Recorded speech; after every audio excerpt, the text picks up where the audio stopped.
Bienvenue à tous dans Neutrality Studies. Aujourd'hui, nous retrouvons à nouveau la professeure Radhika Desai, qui a récemment lancé sa propre chaîne YouTube, où elle interviewe de nombreuses personnes très intéressantes et fait un excellent travail sous le nom Radhika Desai, économiste géopolitique. N'hésitez pas à aller y jeter un œil, mais seulement après notre discussion d'aujourd'hui. Radhika, bienvenue à nouveau. Ravi d'être de retour, Pascal. Merci beaucoup et merci d'aider à promouvoir ma nouvelle chaîne YouTube. À tout moment, j'adore vos discussions et j'aime l'approche que vous adoptez parce que vous abordez le sujet, bien sûr, d'un point de vue d'économiste, en quelque sorte d'économiste marxiste. Vous avez beaucoup de très bonnes discussions là-dessus, donc c'est fortement recommandé. Aujourd'hui, nous voulions simplement parler un peu de ce qui s'est passé cette semaine. Nous sommes le vendredi 3 avril, le vendredi saint. Joyeux vendredi saint.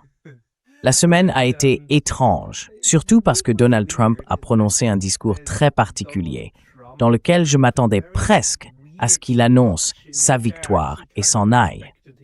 Mais je pense que ce n'est pas vraiment ce qui est prévu. Pouvez-vous nous donner votre interprétation de ce discours de Trump plus tôt cette semaine?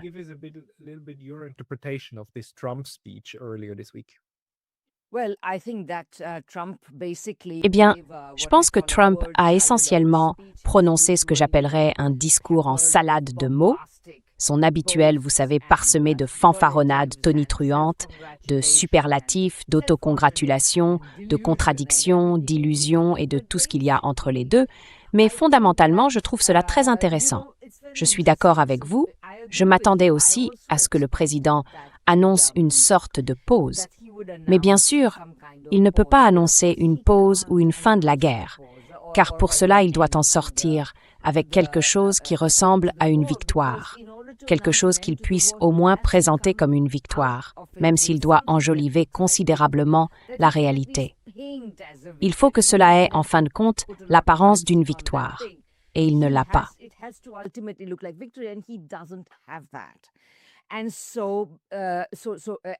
Et ce qui est vraiment intéressant, et pour comprendre pourquoi c'est le cas, c'est qu'il faut voir que, vous savez, les gens disent que c'est une guerre de choix. Et en un sens, bien sûr, c'est une guerre de choix dans la mesure où c'est une guerre. Mais sous un autre angle, je pense que les options de Trump se réduisaient. Des options pour quoi? Des options sur ce qu'il peut faire pour redresser ses taux d'approbation lamentablement en chute. Au cours de l'année écoulée, ayant été élu sur des promesses qu'il n'a ni l'intention ni la capacité de tenir, il n'a pas rendu le monde meilleur. Il n'a pas rendu l'Amérique à nouveau grande. Il n'a pas amélioré la vie des travailleurs ordinaires. Il n'a pas augmenté le nombre d'emplois. Il n'a pas augmenté les salaires. Il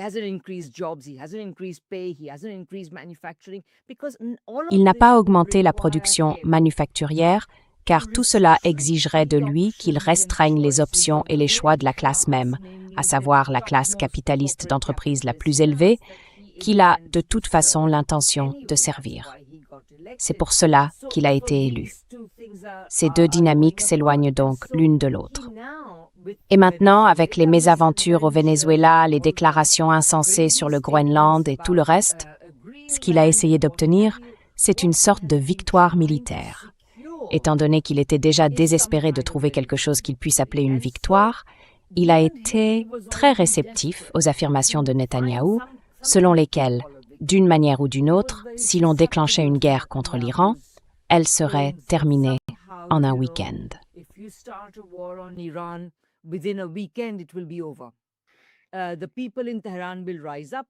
Les habitants de Téhéran se soulèveront, ils prendront le contrôle du gouvernement. À la fin de la journée, on pourra déclarer une victoire. Voyez, j'ai résolu le problème que la moitié des présidents précédents n'ont pas su résoudre, et ainsi de suite. Mais cela ne s'est pas produit. Et Netanyahou, bien sûr, a ses propres raisons pour se bercer d'illusions. Sa position politique est également extrêmement précaire. Lui aussi a besoin d'une guerre. Quoi qu'il en soit, Trump n'a pas compris. En substance, tout cela était plein de contradictions. D'un côté, nous avons gagné, de l'autre, nous devons encore nous battre, nous assurer que l'Iran n'a pas d'armes nucléaires et, vous savez, changer le gouvernement, et ainsi de suite.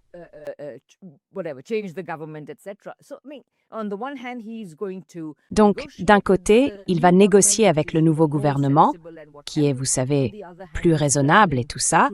De l'autre, il menace de déchaîner la destruction sur les infrastructures énergétiques, et ainsi de suite. C'est donc un discours complètement incohérent. Et la seule chose qu'il révèle vraiment, c'est que les États-Unis se sont enfoncés dans la mer de tous les bourbiers du Moyen-Orient.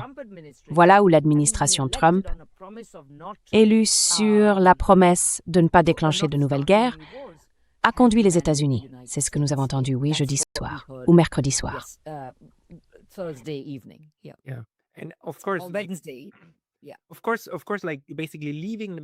Bien sûr, quitter fondamentalement le Moyen-Orient à ce stade.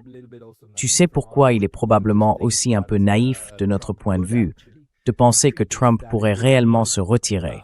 C'est que cela signifierait qu'il devrait retirer tous les Américains de la région. Il devrait abandonner toutes les bases militaires au Koweït, à Bahreïn, à Abu Dhabi, et ainsi de suite. Les abandonner complètement, n'est-ce pas? Et les abandonner pour de bon.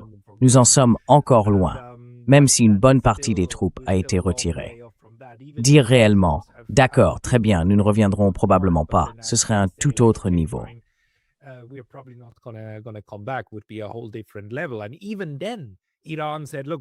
Et même à ce moment-là, l'Iran a déclaré, regardez, nous n'allons pas arrêter de tirer.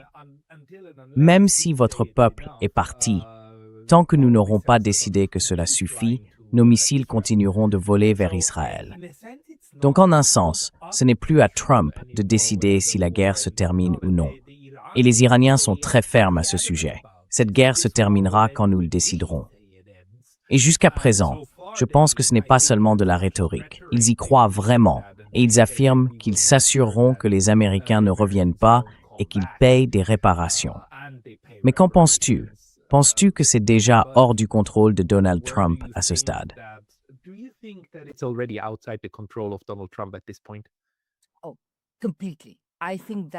Oh, complètement. Je pense que c'est en partie ce que signifie un bourbier. On n'a plus le contrôle de la situation. C'est comme si l'on s'enfonçait dans des sables mouvants sans pouvoir en sortir. Donc, absolument. Et je dirais que, vous savez, pour moi, c'est vraiment intéressant que les États-Unis, dans le cas de l'Ukraine, aient combattu la Russie par procuration. Ils n'ont pas encore commencé une guerre avec la Chine, à part la guerre économique, la guerre des sanctions, et ainsi de suite. Mais l'Iran, vous savez, il est très intéressant de constater que la Russie d'aujourd'hui, la Chine d'aujourd'hui et l'Iran d'aujourd'hui sont tous, d'une certaine manière importante, des produits de leur société révolutionnaire. La Russie n'est plus la Russie soviétique. Mais malgré tout, à bien des égards, ses traditions et sa compréhension du monde proviennent de ce passé qui lui a transmis de nombreuses forces.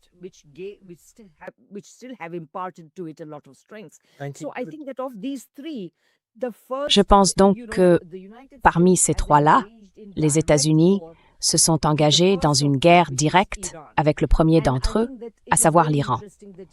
Et je trouve très intéressant qu'ils en sortent avec une image extrêmement mauvaise, essentiellement parce que les États-Unis ne contrôlent pas le moment où ils peuvent se retirer. Les bases américaines dans la région ont été gravement touchées. Leur capacité à surveiller et à observer ce qui se passe a été radicalement réduite par les frappes de missiles iraniennes et d'autres actions dans la région.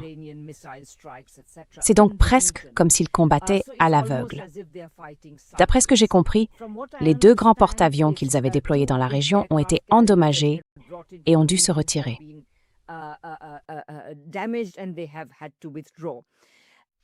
Hey, very brief intermission because I was recently banned from YouTube. And although I'm back, this can happen anytime again. So please consider subscribing not only here, but to my mailing list on Substack. That's pascalotta.substack.com. The link's going to be in the description below. And now back to the video. De plus, cela porte également atteinte à l'Alliance atlantique, à l'OTAN, car les pays européens, qui dépendent du pétrole provenant de cette région, connaissent en général une crise pétrolière énorme. Et je sais qu'ils essaient encore désespérément de maintenir l'alliance de l'OTAN, mais toute la bonne volonté du monde ne leur permettra pas d'ignorer l'immense crise pétrolière dans laquelle les États-Unis plongent tous leurs alliés. De plus, on peut regarder du côté du Golfe, les pays du CCG, les pays du Golfe Persique. Ils commencent tous à se rendre compte qu'il est plus difficile, ou pour le dire autrement, que les soi-disant avantages du parapluie sécuritaire américain se sont transformés en inconvénients, car leur raison d'être même en a été affectée.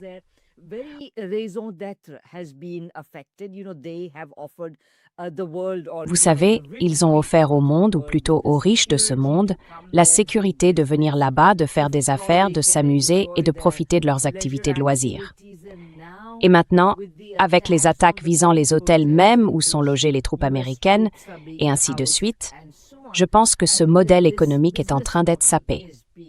Donc, à bien des égards, les États-Unis sont en train de perdre. Et donc, à un certain niveau, j'ai le sentiment que nous assistons à... Enfin, je parle du déclin de la puissance américaine depuis longtemps. J'ai aussi dit que la puissance américaine n'était pas... Enfin, que les États-Unis n'ont jamais été hégémoniques au sens fort ou stable du terme. Mais néanmoins, ils ont autrefois eu plus de pouvoir et ce pouvoir est maintenant en déclin.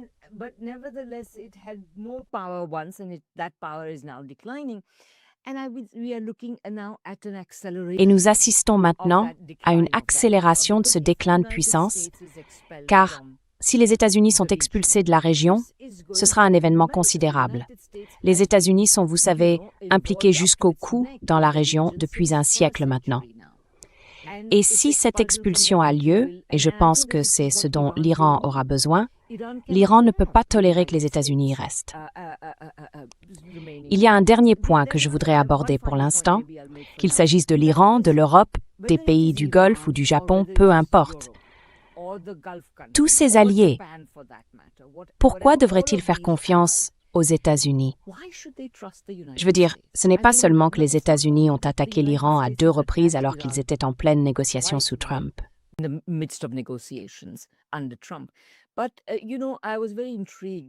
Mais, vous savez, j'ai été très intriguée que Martin Wolf, qui est normalement, vous voyez, je veux dire, il dit beaucoup de choses intéressantes, mais évidemment, je ne suis pas d'accord avec tout ce qu'il dit, et je sais certainement qu'il est un atlantiste s'il en est un.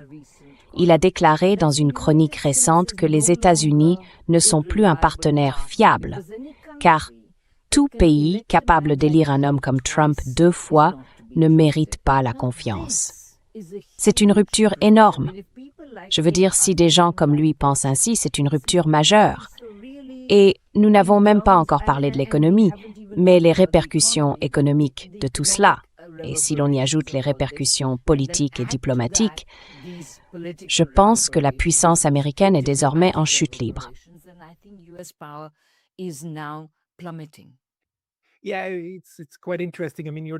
Oui, c'est assez intéressant.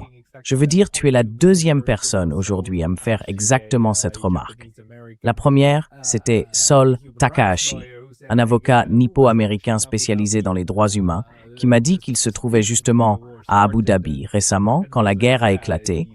Et il disait, oui, les Émirats arabes unis, etc., ils misaient vraiment là-dessus, non? C'est la sécurité. La sécurité, parce que les Américains sont là. Et maintenant, c'est plutôt, non, les bases américaines ne sont pas ce qui vous protège. Ce sont des aimants mortels. Ce sont la raison pour laquelle vous êtes attaqués. Et même s'ils accusent bien sûr l'Iran pour tout cela, beaucoup de gens comprennent que, regardez, c'est un problème. C'est une stratégie de sécurité qui a échoué de notre côté, tout autant qu'un produit de la confrontation entre les États-Unis et l'Iran, n'est-ce pas? Cette guerre d'agression illégale. Mais tout cela conduit à une remise en question.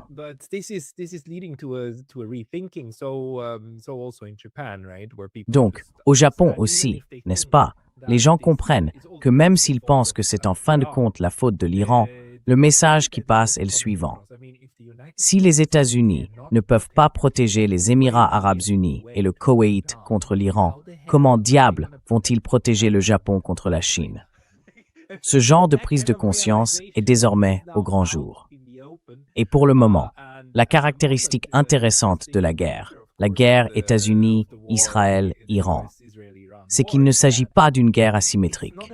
Ce n'est pas l'Afghanistan, ce n'est pas l'Irak, ce n'est pas une guerre d'insurrection, ce n'est pas une guerre de guérilla. Non, l'Iran tient sa position. Et bien que l'Iran ne puisse pas attaquer le territoire américain, il peut faire tout ce qui s'en approche pour nuire aux États-Unis dans la région et les affaiblir économiquement. Et c'est ce qu'il fait, même si cela a des conséquences à long terme pour lui. Il semble donc que ce soit une toute autre affaire à gérer pour les États-Unis également.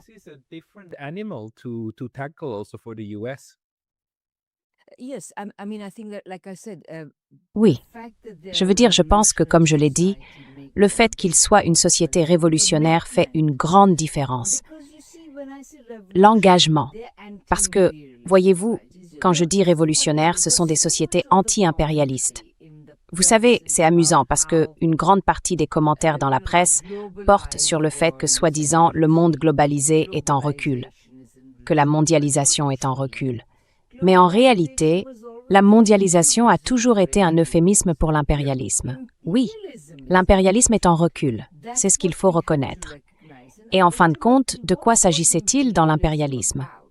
L'impérialisme consistait à obtenir des ressources, nourriture, etc., à bas prix du reste du monde.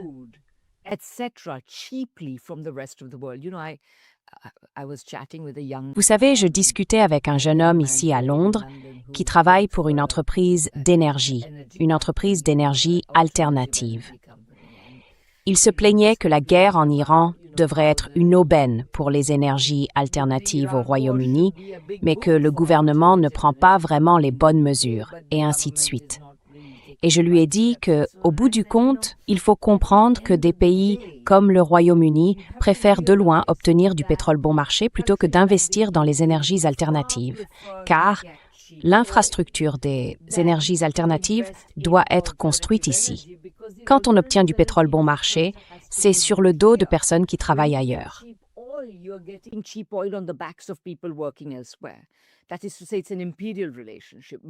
Autrement dit, il s'agit d'une relation impériale plutôt que d'une production locale. Mais quoi qu'il en soit, l'idée est que nous avons affaire à un ensemble de relations impériales. Le monde occidental repose sur un approvisionnement en pétrole bon marché, en nourriture bon marché, en intrants bon marché de toutes sortes, et ainsi de suite. Et c'est précisément ce qui est en train de s'arrêter. D'ailleurs, c'est la même chose. Il y a une raison pour laquelle on reparle des années 70.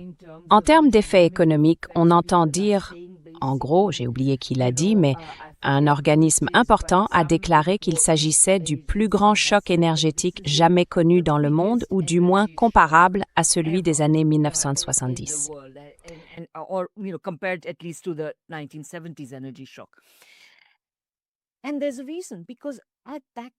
Et il y a une raison à cela, car à cette époque, ce qui avait provoqué le choc énergétique, et plus généralement un choc des matières premières plus large, c'était la demande des pays du tiers-monde pour un nouvel ordre économique international et tout ce qui l'accompagnait.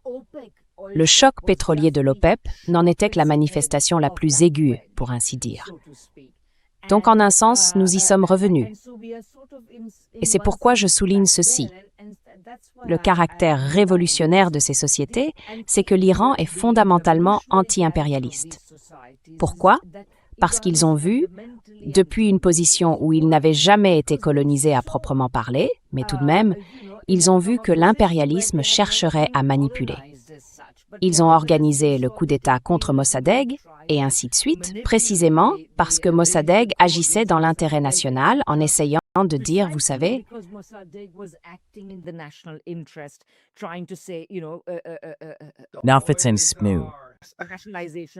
rationalisation du pétrole et ainsi de suite. Bref, pour faire court, oui, je pense que c'est pour cela que les États-Unis reçoivent la monnaie de leurs pièces. Absolument. C'est complètement différent.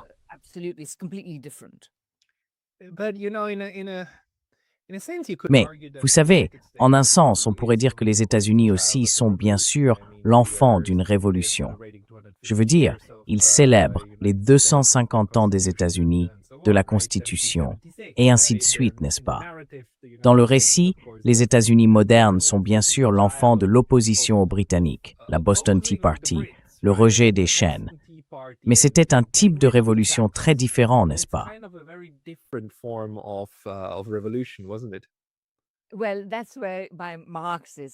Eh bien, c'est là que ma pensée marxiste entre en jeu, car il y a des révolutions. Et puis, il y a des révolutions. La révolution américaine fut une révolution bourgeoise. Elle a créé un État qui est finalement devenu un État de colons blancs, fondé sur l'élimination des populations autochtones, sur l'esclavage, et ainsi de suite. Tout cela en faisait partie. Et en fin de compte, elle a établi une société capitaliste. Je soutiendrai que les sociétés capitalistes doivent nécessairement être impérialistes. Le problème des États-Unis a été qu'une fois leur processus de colonisation interne achevé, qui a étendu leur territoire jusqu'à ce qu'il soit ce qu'il est aujourd'hui, le moment où ils ont accompli cela a coïncidé avec le moment où le reste du monde était, pour ainsi dire, déjà pris.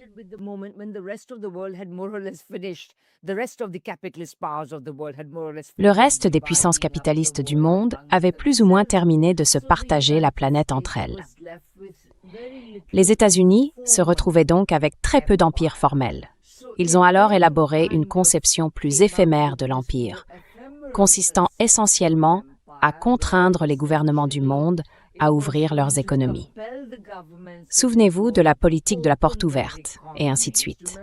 On parle souvent de la doctrine Monroe, mais je pense que la politique de la porte ouverte est plus importante car, en fin de compte, la doctrine Monroe avait été proclamée à l'origine pour tenir l'Europe à l'écart des Amériques.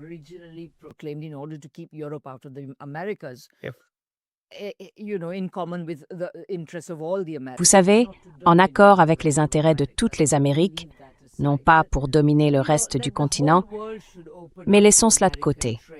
L'idée était que le monde entier s'ouvre au commerce américain, aux entreprises américaines, et ainsi de suite. Et cela a été une bataille perdue. En l'espace de quelques décennies, il y a eu la révolution bolchevique. Finalement, il y a eu la révolution chinoise. Pendant la majeure partie du XXe siècle, une masse continentale entière. Et les populations situées approximativement entre Prague et Pyongyang ont vécu sous un régime complètement différent, dans lequel les États-Unis ne pouvaient pas pénétrer.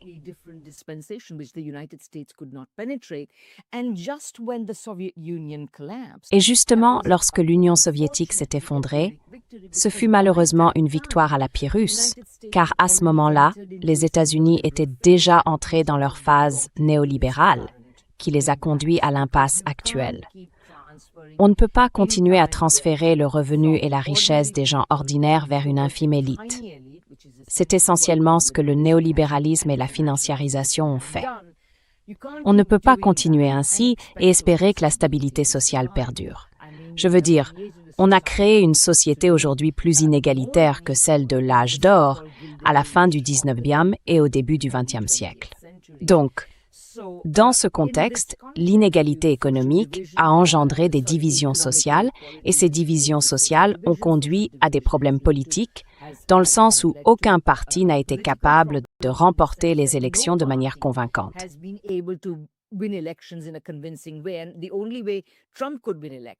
Et la seule façon pour Trump de gagner les élections était de faire la seule chose que l'establishment des autres partis n'était pas capable ou disposé à faire, à savoir dire au peuple américain qu'il y avait quelque chose de gravement défaillant dans leur économie.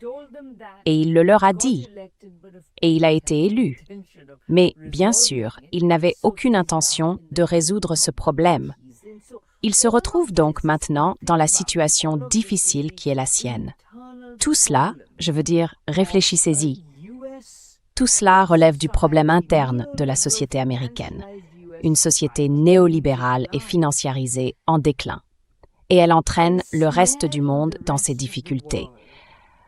Car fondamentalement, lorsqu'une grande bête est en train de mourir et qu'elle se débat dans ses convulsions, ces convulsions affectent le reste du monde. Et c'est exactement ce que nous observons aujourd'hui.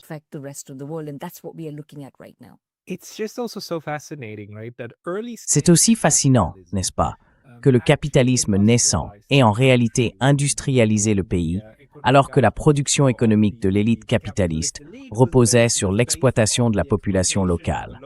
Puis on industrialise le pays, ce qui en fait renforce tout votre discours de politique étrangère. Et une fois que votre modèle de revenu, le modèle de revenu capitaliste, commence à dépendre du parasitisme sur les populations laborieuses étrangères, alors vous désindustrialisez le pays, vous le financiarisez, et vous perdez la base même sur laquelle votre pouvoir précédent était construit. Et oui, les États-Unis possèdent encore d'impressionnants porte-avions qui, à présent, n'ont plus vraiment autant d'importance. Apparemment, il y a même un manque de capacité à produire des choses, car tant de production a été délocalisée. C'est assez fascinant. Donc je veux dire, la victoire tardive, très tardive de Marx, quand il disait, vous savez, qu'ils allaient nous vendre la corde avec laquelle nous les pendrons. Ce n'était pas Marx, c'était Lénine.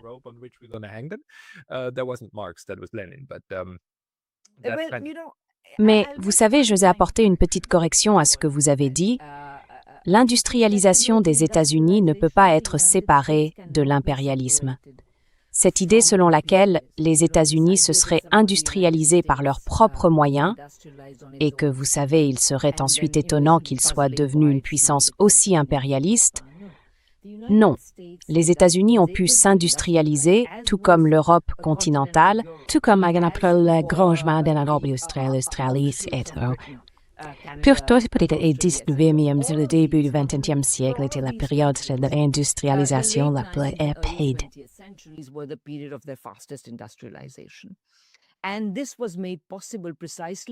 Et cela a été rendu possible précisément parce que, sous le régime de l'étalon or, sous l'étalon sterling, ce qui se passait essentiellement, c'est que la Grande-Bretagne, en particulier, extrayait des excédents de ses colonies non peuplées de colons, comme l'Inde, ainsi que de colonies en Afrique, dans les Caraïbes, et ainsi de suite. Donc, on extrait des excédents de ces colonies non peuplées de colons, et ensuite, comme on est une petite économie, on ne peut en absorber qu'une partie limitée. De plus, les structures bancaires préfèrent exporter le capital plutôt que de l'investir sur le territoire national. Ainsi, l'économie britannique a commencé à se désindustrialiser durant la même période, approximativement de 1870 à 1914, et elle continue encore à se désindustrialiser.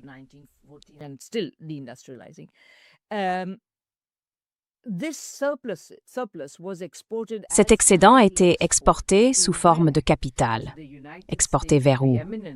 Vers les États-Unis, principalement, et vers l'Amérique du Nord de manière plus générale, les États-Unis, le Canada, l'Europe continentale, puis les autres prolongements du Royaume-Uni, l'Australie, la Nouvelle-Zélande, l'Afrique du Sud, et ainsi de suite. En ce sens, l'impérialisme ne doit pas seulement être considéré comme une relation entre une métropole et ses colonies, mais plutôt comme un système impérial au sein duquel les populations occupent des positions différenciées. Même sans colonies, des pays comme les États-Unis, dépourvus de colonies substantielles, ont tout de même bénéficié de l'existence de ce système impérial.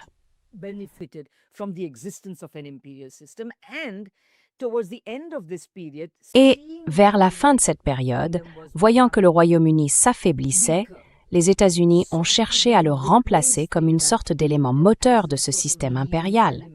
Et puis bien sûr, il y a toute l'histoire des investissements américains à l'étranger, puis la financiarisation et le système du dollar et ainsi de suite sur lesquels nous pourrions revenir. Mais l'essentiel, c'est que les États-Unis ont toujours fait partie du système impérial. Et qu'à partir de là, ils en sont venus à jouer un rôle de premier plan. Mais à un moment où l'ensemble du système impérial était déjà entré dans sa phase de déclin, qui, selon moi, commence en 1914. L'année 1914 en marque le sommet. Depuis, nous avons assisté à un déclin de la puissance impériale, simplement pas aussi rapide que toi et moi pourrions le souhaiter.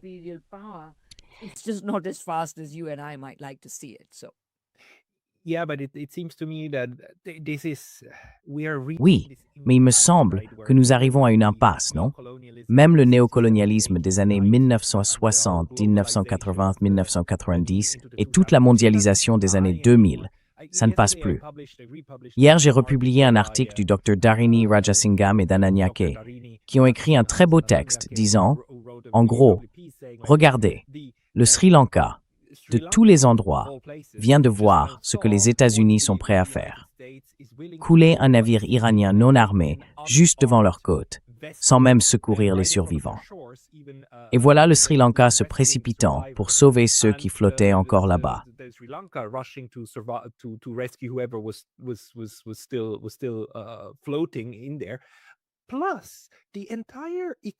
En plus, toute la catastrophe écologique causée par tout le pétrole qui s'est déversé et les débris là-dessous, maintenant une bonne partie de la côte est pratiquement empoisonnée. Et les États-Unis réagissent en disant « Ah, regardez ce qu'on peut faire. Ah. » Et elle a écrit que c'est le moment pour eux de partir. C'est le moment. Je veux dire, les États-Unis doivent, et pas seulement les États-Unis, la Grande-Bretagne aussi, et la France également, non? Je veux dire, ils doivent plier bagages. Et ces voix-là ne vont faire que devenir de plus en plus fortes maintenant, n'est-ce pas? Perçois-tu cela aussi dans le reste de l'Asie?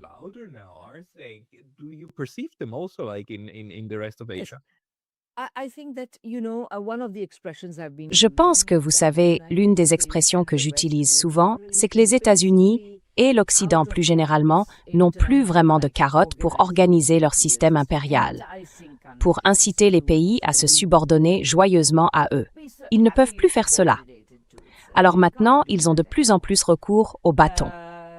Mais ces bâtons eux-mêmes deviennent complètement, chaotiques. Ils ne semblent avoir aucun objectif, car ces bâtons sont incapables d'atteindre un véritable but. Donc maintenant, ils sont utilisés, vous savez, comme si, imaginez qu'au lieu d'utiliser votre arme pour tuer un ennemi, vous l'utilisiez pour terroriser les gens, simplement parce que, puisque vous ne pouvez pas tuer l'ennemi de toute façon, autant vous en servir à autre chose.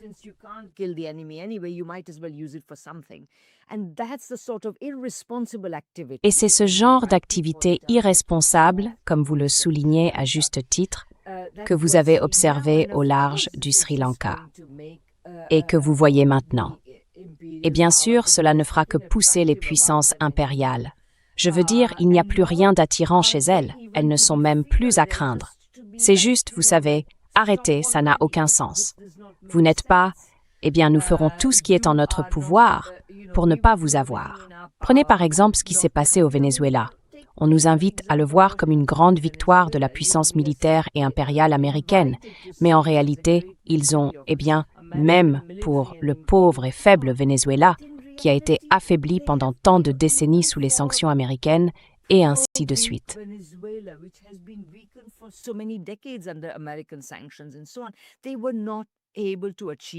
Ils n'ont pas réussi à opérer le moindre changement de régime. Delcy Rodriguez est devenue présidente par intérim de manière entièrement constitutionnelle. Et les États-Unis doivent composer avec elle, car ils n'ont pas la capacité de prendre le contrôle du Venezuela. Ils ne le peuvent pas. Ils n'ont pas une seule personne qu'ils pourraient nommer gouverneur là-bas et qui serait réellement capable de garder le contrôle et d'obtenir ce qu'ils veulent. Cela donne donc à Delcy Rodriguez au moins un certain levier. Même si les États-Unis séquestrent les revenus pétroliers dans une banque au Qatar ou ailleurs, elle peut encore poser ses conditions, car ils ont autant besoin d'elle qu'elle a été rendue dépendante d'eux, surtout avec l'enlèvement de Maduro et tout le reste.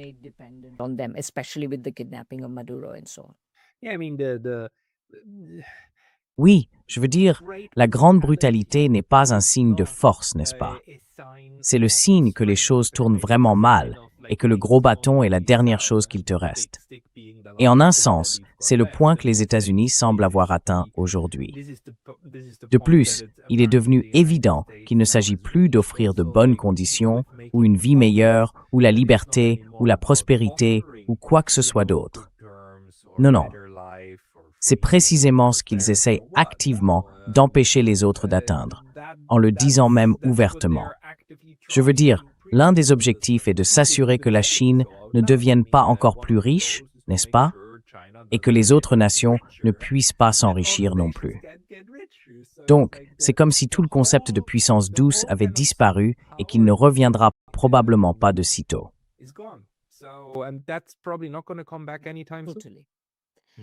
Et vous savez, en ce qui concerne, désolé, pourriez-vous répéter cela? Le concept de puissance douce ne reviendra pas. Non, absolument pas. Je pense qu'en réalité, cela a commencé à changer un peu plus tôt, pendant la pandémie. Avec tout l'apartheid vaccinal et ainsi de suite, les gens du monde entier ont comment voir ce qu'était réellement l'Occident. Vous savez, tous ces discours sur « nous voulons votre développement », etc. Mais bien sûr, au moment même où un pays se développe réellement, comme la Chine l'a fait, il devient instantanément un ennemi. Oui, donc en ce sens, les gens ont commencé à comprendre que toutes ces destructions de statuts dans les pays occidentaux faisaient aussi prendre conscience à d'autres qu'il se passait quelque chose de plus vaste à l'échelle mondiale. Je veux dire, c'est stupéfiant de voir à quel point l'anti-impérialisme est présent et à quel point il imprègne profondément le spectre politique à travers le monde.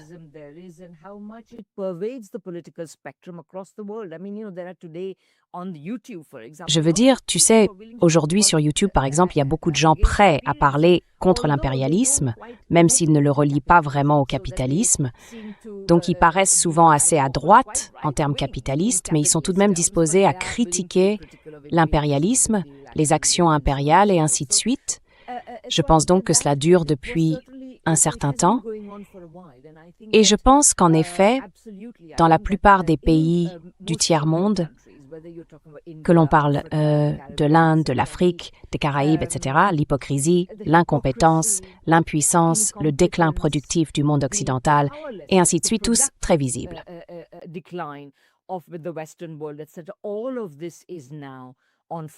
Tout cela est désormais pleinement visible. Et je pense que pour beaucoup de gens, la perception est bien là. Maintenant, la question est simplement de savoir comment. Eh bien, prenons l'Inde, par exemple. Je pense que nous avons en Inde un gouvernement qui essaie encore de se plier aux États-Unis, de se rapprocher d'Israël et ainsi de suite. Mais cette position n'est pas, eh bien, c'est probablement ce que souhaite l'élite économique indienne. Mais plus largement en Inde, je dirais que cette position a de moins en moins de légitimité.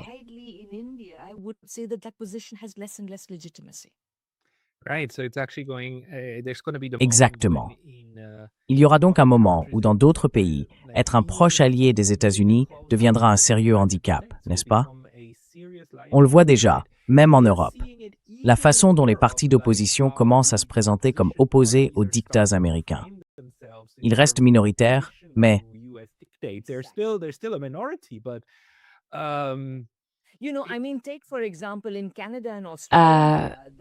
Tu sais, je veux dire, prenons par exemple le Canada et l'Australie. Les partis et les candidats qui se sont alignés sur Trump ont pris une véritable raclée après son arrivée au pouvoir, quand il a commencé à parler, tu sais, du Canada comme du 51e État et tout le reste. Et je pense que ça commence à se produire ailleurs, comme tu sais, Nigel Farage au Royaume-Uni, qui doit prendre ses distances avec Trump, tout comme d'autres forces de droite. Donc, en un certain sens, je pense qu'être anti-Trump est en train de devenir, tu sais, de rigueur pour les politiciens dans la plupart du reste du monde.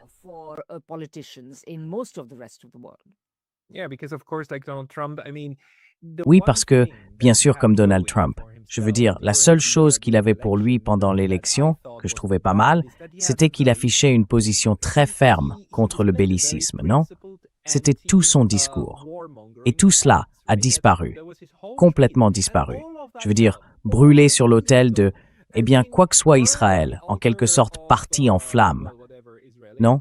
Avec l'Ukraine, il pouvait au moins encore dire, oui, je n'ai pas réussi à obtenir la paix, mais ce n'était pas ma guerre. Eh bien, maintenant, c'est complètement fini, non? Donc c'est un peu triste, et cela prouve encore une fois que peu importe pour qui vote la population américaine.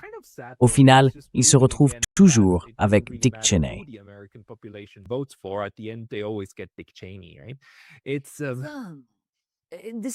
C'est vraiment intéressant.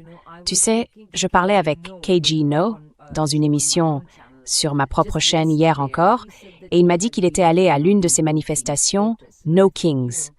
Et je me suis dit que j'exprimais simplement l'espoir que peut-être ces manifestations feront émerger la force politique dont les États-Unis ont vraiment besoin. Une force qui reconnaît que les États-Unis ont tenté d'être impérialistes par le passé et ont échoué, lamentablement. Le prix en a été payé par le peuple américain, car ces tentatives d'imposer la volonté et la puissance des États-Unis à travers le monde ont été au cœur de la désindustrialisation du pays, du déclin de la puissance productive de l'économie, de la financiarisation et des inégalités.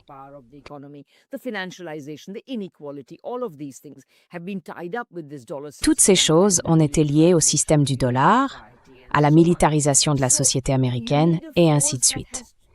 Il faut donc une force qui dise « Écoutez, le plan A, qui était la domination mondiale, ne fonctionne pas. Nous avons ce plan depuis le début du XXe siècle. Il ne fonctionne pas. Il n'a jamais fonctionné. Nous avons besoin d'un plan B. » Le plan B, c'est que les États-Unis doivent comprendre qu'ils sont une grande économie productive. Ils ne sont qu'une parmi d'autres, que leur avenir réside dans des relations de coopération avec le reste du monde. C'est ce que nous allons faire. Nous n'allons pas nous battre contre eux.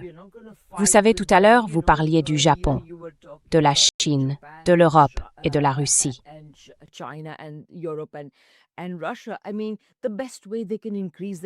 Je veux dire, la meilleure façon pour eux d'accroître leur sécurité, c'est d'entretenir de bonnes relations. Le Japon avec la Chine et l'Europe occidentale avec la Russie. Je veux dire autrement, comment faire, tu vois? Oui, bref, pour revenir à Trump, il faut que cette force émerge. Et j'exprimais l'espoir que peut-être ces manifestations No Kings, ces élections de personnes comme Zoran Mamdani, annonce l'apparition d'une nouvelle phase. Et KG a dit, écoute, oui, ce serait très bien, mais je ne l'ai pas vu se produire. Je suis allée à certaines de ces manifestations et toutes les voix favorables à la paix étaient systématiquement étouffées. Il ne fallait pas critiquer la guerre. Vraiment, vraiment, à la manifestation No Kings. Donc, c'était anti-Trump parce que Trump se comportait de manière excentrique et imprévisible. Souvenez-vous, il faisait déjà toutes ces choses horribles sur le plan intérieur aussi. Ces descentes de l'ICE, ces tarifs insensés, n'est-ce pas?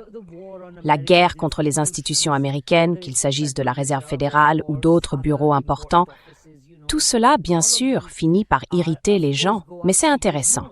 Pour moi, les États-Unis sont encore loin du compte. Je pense qu'au moment où une telle force émergera, les États-Unis deviendront ce qu'ils devraient être, une partie estimée de la communauté internationale.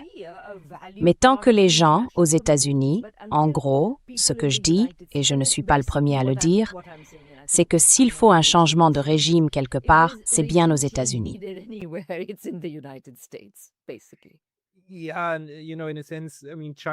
Oui. Et, vous savez, en un sens, je veux dire, la Chine, la Russie et les autres, ils montrent tous que la seule chose qu'ils aimeraient, c'est entretenir de bonnes relations avec les États-Unis, n'est-ce pas?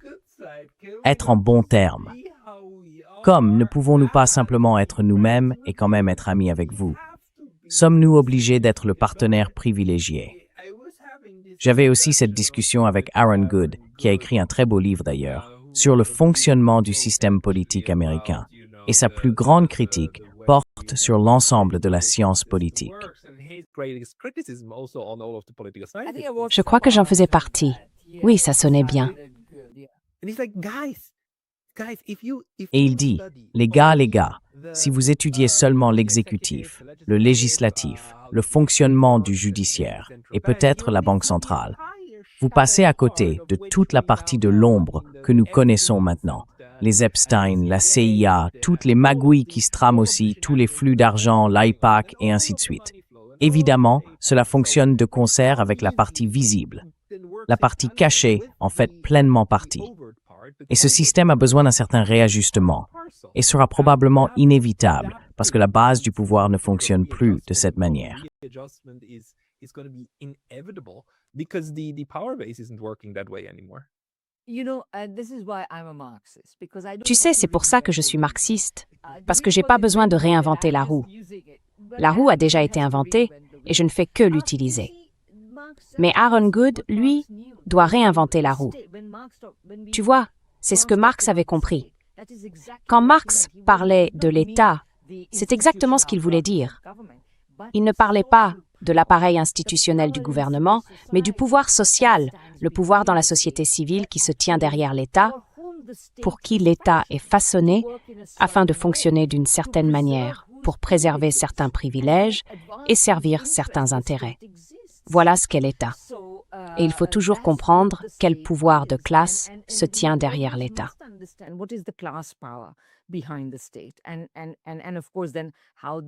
Et bien sûr, il faut aussi comprendre comment le pouvoir de cette classe est créé et maintenu, ce qui implique tous les investissements, les flux d'argent et ainsi de suite. Absolument.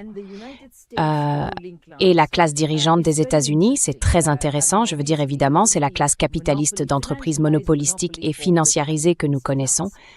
Mais aussi, de temps en temps, il se passe ceci. L'État est une entité historique. Il n'est pas statique. L'État créé en 1766 n'est pas le même qu'aujourd'hui, car la nature et les fondements du pouvoir de classe changent. De l'agriculture à l'époque de Jefferson à la production manufacturière, puis à la finance, et bien sûr maintenant à l'intelligence artificielle et à ces entreprises technologiques qui sont véritablement à l'avant-garde.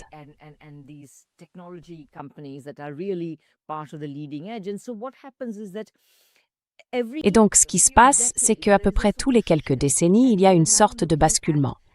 Et ce que nous observons aujourd'hui, ce que ces basculements impliquent généralement, ce sont des vagues de déréglementation, car la réglementation, à un moment donné, favorise l'ancienne configuration du pouvoir. Lorsqu'une nouvelle classe capitaliste émerge, elle veut la déréglementation afin de pouvoir ensuite créer les règles qui consolideront son propre pouvoir. Ainsi, après plus de 40 ans de déréglementation, on assiste à ce spectacle insensé d'une nouvelle génération d'entrepreneurs, les Mark Zuckerberg et consorts, réclamant encore plus de déréglementation. C'est parce qu'ils représentent une nouvelle base. Bien sûr, c'est une base très instable. Toi et moi parlions de l'IA et de ses perspectives.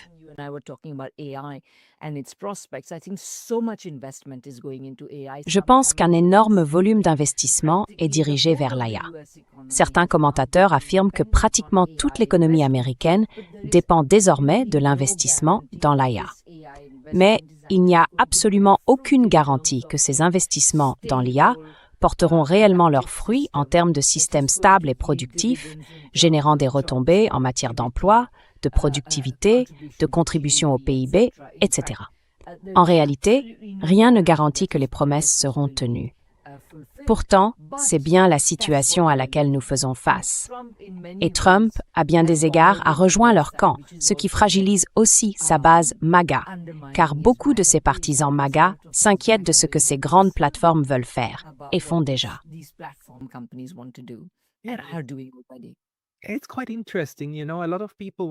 C'est assez intéressant.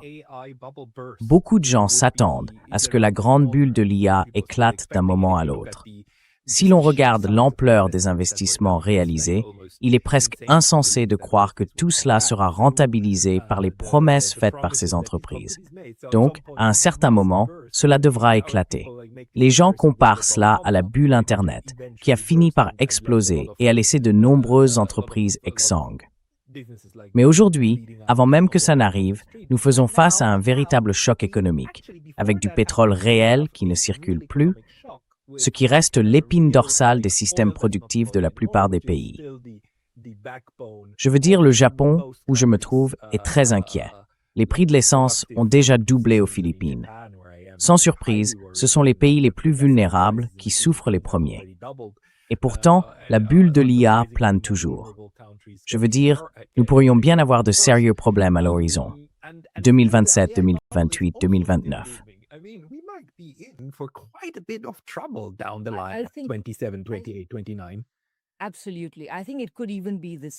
Absolument.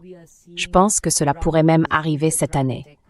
Je veux dire, on observe déjà des remous sur les marchés du capital investissement et du crédit privé qui sont fortement exposés à la bulle de l'IA. Donc je pense que cela crée déjà ce qui pourrait être le déclencheur d'une crise financière plus vaste. Et cette crise financière plus vaste devient également plus probable pour la raison suivante. Le choc pétrolier que nous avons subi, dont nous avons déjà parlé, est très important. Et même si Trump devait déclarer la défaite et mettre fin à la guerre demain, il faudrait beaucoup de temps pour que la production pétrolière reprenne et peut-être que tout ne reviendra pas.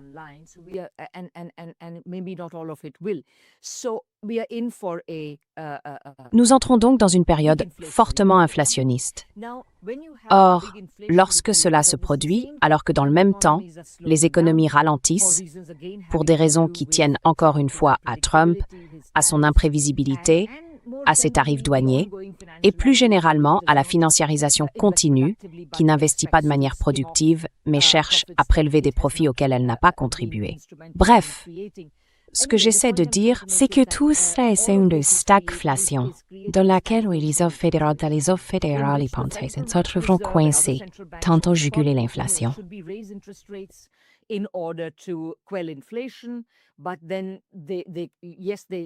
Mais alors, oui, ils devraient, mais ils ne peuvent pas, car cela aggraverait encore la récession.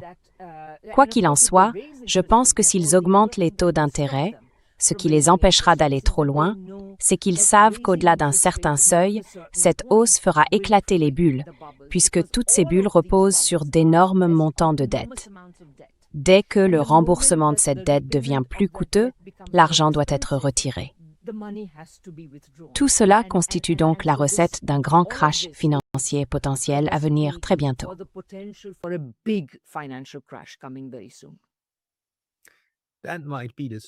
Cela pourrait bien être la goutte d'eau qui fait déborder le vase. Mais nous verrons.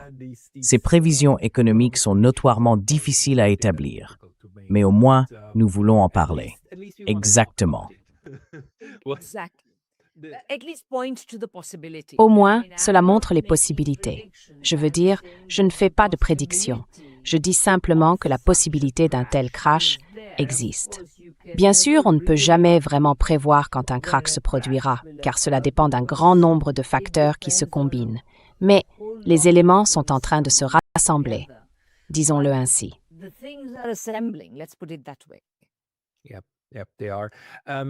Oui, c'est vrai. Radhika, les personnes qui souhaitent découvrir ton travail devraient avant tout s'abonner à ta chaîne YouTube. Radhika Desai, économiste géopolitique. Je mettrai également un lien dans la description et bien sûr, nous co-publierons cette discussion ici. Y a-t-il un autre endroit où les gens peuvent aller pour trouver ton travail?